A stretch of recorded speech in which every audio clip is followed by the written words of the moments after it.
Hello students, today we are going to start our next part of the chapter, that is what is democracy, why democracy. Now let's get started. Free and fair electoral competition. In China, elections are regularly held after every 5 years.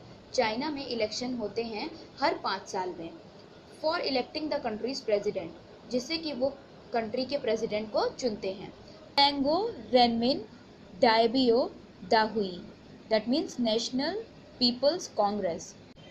The National People's Congress has the power to appoint the president of the country. National People's Congress के पास power होती है president को appoint करने के लिए country के. It has nearly 3000 members elected from all over China. लगभग 3000 मेंबर्स इलेक्टेड होते हैं from all over China. Some members are elected by the army, और कुछ मेंबर्स को इलेक्ट किया जाता है by the army. Before contesting election से पहले a candidate needs the approval of Chinese Communist Party. एक कैंडिडेट को अप्रूवल चाहिए होती है चाइनीज कम्युनिस्ट पार्टी से. Only those who are members of Chinese Communist Party. अब जो लोग मेंबर हैं चाइनीज कम्युनिस्ट पार्टी के और 8 स्मॉलर पार्टी या फिर 8 स्मॉलर पार्टीज के allied to it were allowed to contest election. उन्हें अलाउ किया जाता है इलेक्शन कॉन्टेस्ट करने के लिए. हेल्ड इन 2002 और 3. Now the government is always formed by the communist party, और जो गवर्नमेंट है हमेशा बनती है कम्युनिस्ट पार्टी के द्वारा. सिंस इट्स इंडिपेंडेंस इन 1930 के इंडिपेंडेंस के बाद Mexico hold election every 6 years to elect its president. Mexico में क्या होता है, हर 6 साल में इलेक्शन होते हैं प्रेसिडेंट चुनने के लिए. The country has never been under a military और डिक्टेटर्स रूल. अब मैक्सिको कभी भी मिलिट्री या फिर डिक्टेटर रूल में नहीं हुआ है govern.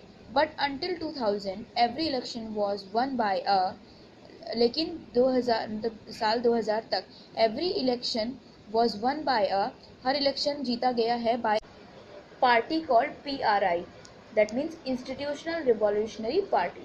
Now, opposition parties did contest election but never managed to win. Opposition parties उन्होंने इलेक्शन लड़ी लेकिन कभी भी जीते नहीं. The PRI was known to use many dirty tricks, और PRIs जाने जाते हैं बहुत सारे ऐसे ट्रिक्स के लिए जो गलत हैं. टू विन द इलेक्शन जीतने के लिए उन्होंने बहुत सारे ऐसे ट्रिक्स अपनाए जो गलत थे.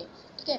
All those who were employed in government officers had to attend its party meetings, और जितने भी एम्प्लॉयज़ थे, ठीक है, गवर्नमेंट ऑफिस में, वो क्या करते थे, इन पार्टी मीटिंग्स में उनको अटेंड करना ज़रूरी होता था. Teachers of government school use to force parents to vote for PRI.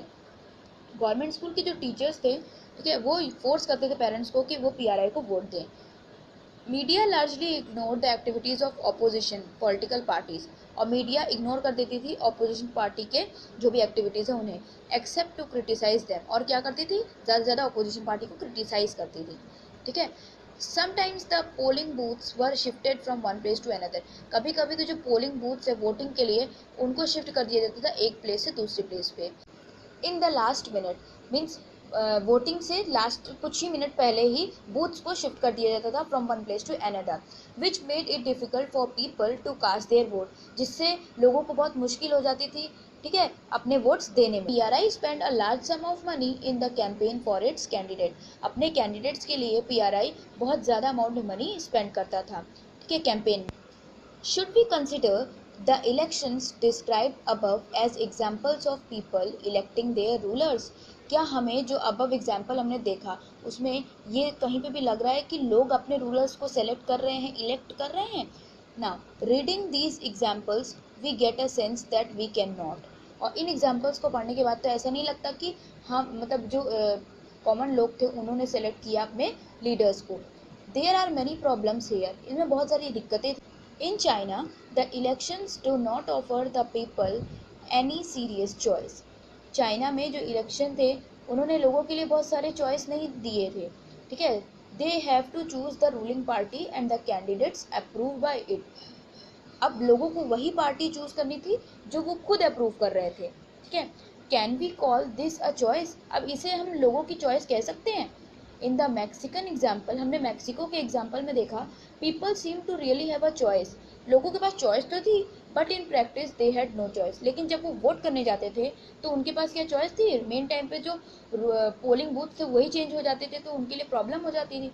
तो इस तरह से जो इलेक्शंस थे वो तो फेयर इनफ नहीं थे। They were no way the ruling party could be defeated. इसे जो रूलिंग पार्टी थी उसे तो हरा ही नहीं जा पा रहा था, even if people were against it, या चाहे लोग इसके खिलाफ ही क्यों ना रहे हों। These are not fair election, ये इलेक्शन फेयर नहीं है। We can thus add a second feature to our understanding of democracy. इसीलिए हम डेमोक्रेसी की सेकेंड फीचर को अब समझ सकते हैं। Holding election of any kind is not sufficient. किसी इलेक्शन के लिए, मतलब किसी को चूज करने के लिए, रिप्रेजेंटेटिव कैंडिडेट को चूज करने के लिए इलेक्शन होना ही ज़रूरी नहीं है, ठीक है।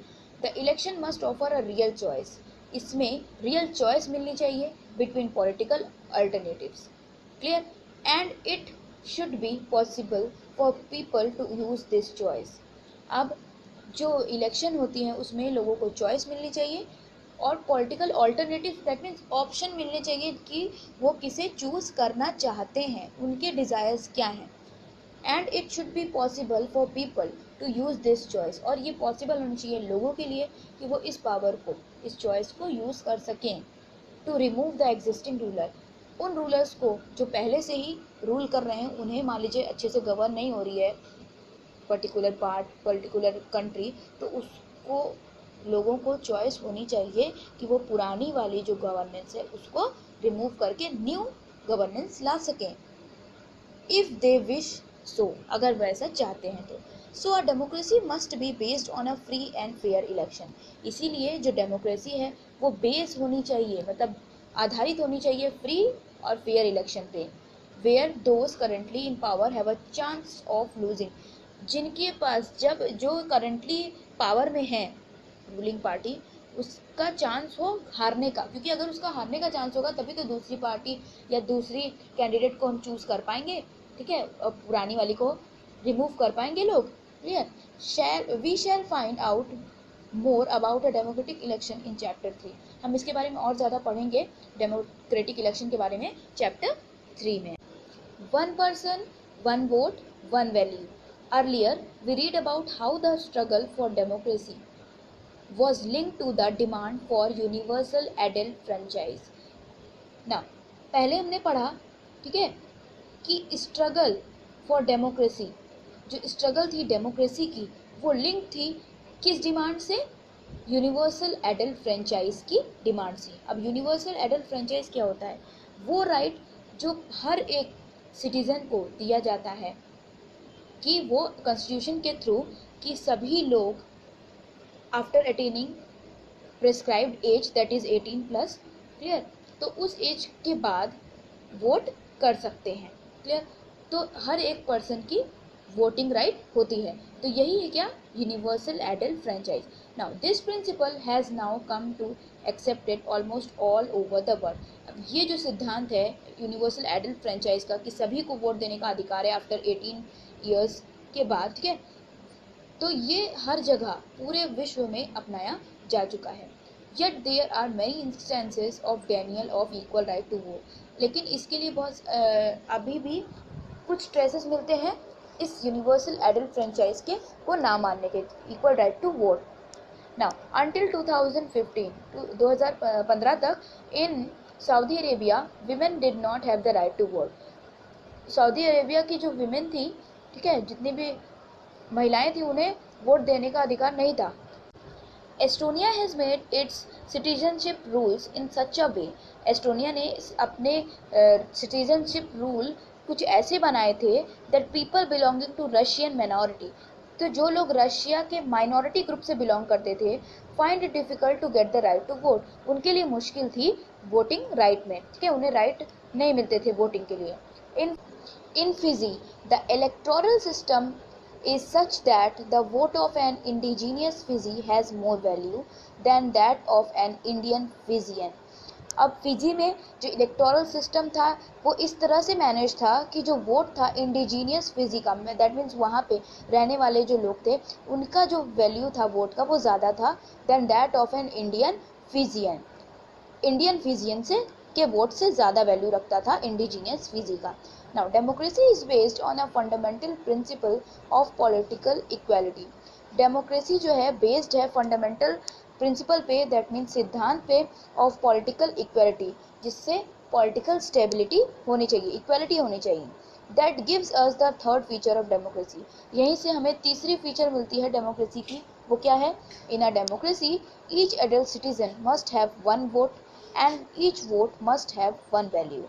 कि डेमोक्रेसी में हर एक adult citizen, that means 18 plus जो एज प्रिस्क्राइब्ड है अब बाय द कॉन्स्टिट्यूशन, ठीक है, वोटिंग के लिए, वो होनी चाहिए. मस्ट हैव वन वोट, वो एक वोट देंगे. And each vote must have one value, और हर एक वोट की एक वैल्यू होती है, किसी की ज़्यादा किसी की कम नहीं. सभी सिटीजन की एक वोट और एक value, that means same vote same value होती है. Now we shall read more about it in chapter 3. अब इसके बारे में हम और ज़्यादा पढ़ेंगे चैप्टर 3 में. Rule of law and respect for rights. Zimbabwe attained independence from white minority rule in 1980. Zimbabwe ने स्वतंत्रता पाई वाइट माइनॉरिटी रूल से 1980s में. Now since then the country has been ruled by ZANU PF. और उसके बाद country को rule किया जानू पीएफ ने. जो party, the party led by the freedom struggle, जिस पार्टी की वजह से फ्रीडम स्ट्रगल हुई थी. It's leader Robert Mugabe ruled the country since independence. Independence के बाद लीडर जिनका नाम था रॉबर्ट मुगाबे, उन्होंने रूल किया. Election were held regularly and always one by ZANU PF. इसके बाद इलेक्शंस रेगुलर बेसिस पे होते थे, ठीक है, और हमेशा जीते जाते थे जानू पीएफ के द्वारा. President Mugabe was popular but also used unfair practices. President Mugabe हमें बहुत पॉपुलर थे और क्या करते थे? अनफेयर प्रैक्टिसेस यूज़ करते थे इलेक्शन जीतने के लिए, ठीक है. Over the years his government change the constitution several times. और जैसे जैसे साल बीतते गए, गवर्नमेंट ने क्या किया? कॉन्स्टिट्यूशन में बहुत सारे चेंजेस लाते गए. जैसे जैसे टाइम बीतता गया, चेंजेस आते गए to increase the powers of the president. और क्यों ये चेंजेस आ रहे थे? जिससे कि प्रेसिडेंट की पावर इंक्रीज हो सके and make him less accountable, और उसे आंसरेबल कम होना पड़े. Opposition party workers were harassed and their meetings disrupted. और जो अपोजिशन पार्टी के वर्कर थे, जो अपोजिशन में थे, ठीक है, उन लोग को हरास किया जाता था एंड देयर मीटिंग्स डिस्टर्बेड, और उनकी मीटिंग भी अटेंड नहीं की जाती थी. Public protest and demonstration against the government were declared illegal. अब जो पब्लिक प्रोटेस्ट, मतलब अगर उस गवर्नमेंट के खिलाफ कोई प्रोटेस्ट करता था, ठीक है, या डेमोज करता था, तो वो गवर्नमेंट के नज़र में इलीगल था. There was a law that limited the right to criticize the president. कोई लॉ नहीं था, कोई कानून नहीं था जिससे कि प्रेसिडेंट की भी जो भी वर्किंग चल रही है उसको क्रिटिसाइज किया जा सके, उसका उल्लंघन किया जा सके. Television and radio were control by the government. जो टेलीविजन और रेडियो था उसका भी डायरेक्ट कंट्रोल गवर्नमेंट के पास ही था. And gave only the ruling parties version. और रूलिंग पार्टी का ही उसमें वर्जन दिखाता था, उसी के बेसिस पे ही सारी न्यूज़ आती थी, उसके खिलाफ नहीं. There were independent newspapers but the government harass those journalist.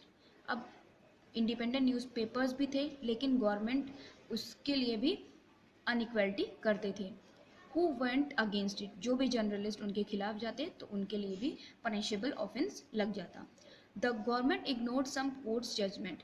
और जो गवर्नमेंट थी उन्होंने इग्नोर किया कोर्ट जजमेंट को भी, ठीक है, कोर्ट के जजमेंट को भी नहीं मानते थे, दैट वर अगेंस्ट इट, जो उनके खिलाफ थे.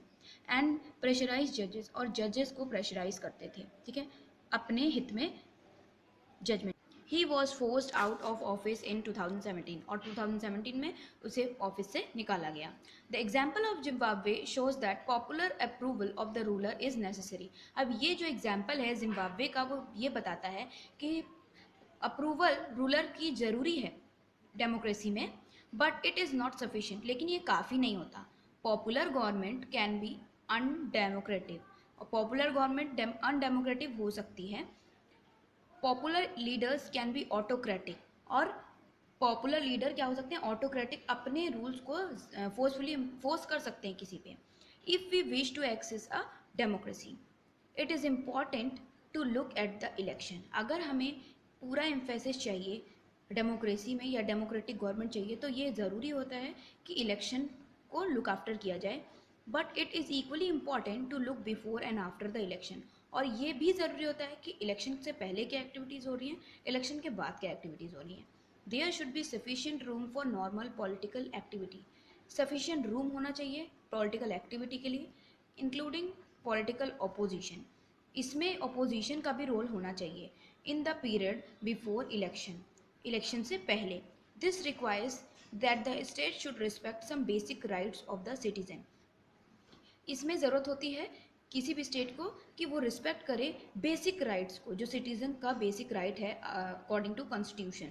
दे should be free to think. वो सिटीजन्स को राइट है कि वो फ्री हैं कोई चीज़ सोचने के लिए, टू हैव ओपिनियन, किसी भी पर्टिकुलर चीज़ पे ओपिनियन रखने के लिए, to express these in public, और उसे एक्सप्रेस करने के लिए पब्लिक के सामने, टू फॉर्म एसोसिएशन, कि ताकि वो ग्रुप बना सके, एसोसिएशन बना सके, to protest and take other political action, कि जिस अगर कोई चीज़ गलत हो रही है तो उसके खिलाफ प्रोटेस्ट करने के लिए और दूसरे पॉलिटिकल एक्शन में पार्ट ले सकते हैं। तो ये फ्री होने चाहिए, इंडिपेंडेंट होने चाहिए सारे citizens. Every one should be equal in the eyes of law. सभी लोग कानून की नज़रों में एक समान होने चाहिए। These rights must be protected by an independent judiciary. ये राइट्स प्रोटेक्ट होने चाहिए एक इंडिपेंडेंट जुडिशरी के द्वारा। Whose orders are obeyed by everyone, जिसके ऑर्डर्स सभी के द्वारा माने जाएं। We shall read more about these rights in chapter 5। अब हम इन राइट्स के बारे में चैप्टर 5 में ज़्यादा अच्छे से पढ़ेंगे। Similarly there are some condition that apply to the way a government is run after the election. इसी तरह कुछ कंडीशन अप्लाई होती हैं उस तरीके पे जो जिसके द्वारा गवर्नमेंट रन करती है इलेक्शन के बाद। A democratic government can not do what ever it likes. एक डेमोक्रेटिक गवर्नमेंट कुछ ऐसा नहीं कर सकती जो सिर्फ उसे पसंद हो, simply because it has won an election, सिर्फ इसलिए कि वो इलेक्शन जीत गए। It has to respect some basic rule. इन्हें कुछ बेसिक रूल्स को फॉलो करना पड़ता है, उनकी रिस्पेक्ट करनी पड़ती है। In particular it has to respect some guarantees to the minorities. और एक तरह से कहें कि इसे रिस्पेक्ट करनी चाहिए उन गारंटीज़ को जो माइनॉरिटीज़ ग्रुप को दिया गया है। Every major decision has to go through a series of consultation. कोई भी मेजर डिसीजन लेना हो तो बहुत सारे कंसल्टेशन डिस्कशन के बाद ही कोई भी मेजर इशू पे डिसीजन लिया जा सकता है। Every office bearer has certain rights and responsibilities. हर एक ऑफिस बेयरर जो भी ऑफिस में हैं उनके पास कुछ राइट्स होते हैं, अधिकार होते हैं, और रिस्पॉन्सिबिलिटीज़ होती हैं, मीन्स जिम्मेदारी होती है असाइंड बाय द कॉन्स्टिट्यूशन, जो सारी चीज़ें कॉन्स्टिट्यूशन के थ्रू बताया जाता है, एंड द लॉ और कानून। Now each of these is accountable not only to the people. ये सभी लोगों के लिए सिर्फ नहीं होते but also to other independent official, जो दूसरे इंडिपेंडेंट ऑफिशियल्स हैं उनके लिए भी लागू होते हैं। We shall read more about this in chapter 4। इसके बारे में हम ज़्यादा चैप्टर 4 में पढ़ेंगे। Both these aspects give us the fourth and final feature of democracy. अब ये जो एस्पेक्ट्स हैं इससे हमें चौथी और फाइनल फीचर मिलती है डेमोक्रेसी की विशेषता। वो क्या है? A democratic government rules with in limits. एक डेमोक्रेटिक गवर्नमेंट रूल करती है लेकिन उसकी कुछ लिमिट्स होती हैं। सेट बाय कॉन्स्टिट्यूशनल लॉ, जो सेट किया जाता है संविधानिक कानूनों के द्वारा, एंड सिटीजन्स राइट, और सिटीजन्स के अधिकार। Now rest of the portion we will continue in next part of the chapter. Thank you everyone.